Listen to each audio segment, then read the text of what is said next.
How to change language in Excel. Hi everyone, I'm here to assist you today. Without any delay, let's jump right in. First, open Excel, then click on File at the top left corner of your screen.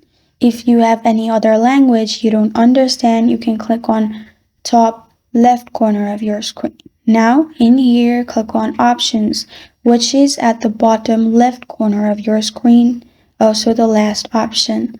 Now, in here, on the left side, click on the sixth option, which is Language. After you click on Language, you'll find this kind of screen. In here, on the right side, click on Add a Language. After you click on Add a Language, in here, you can select the language you want. After you've selected, press on Install at the bottom. It may take some time to install. After it's installed, you'll find your language at the bottom. You can simply select the language and click on Set as Preferred on the right side.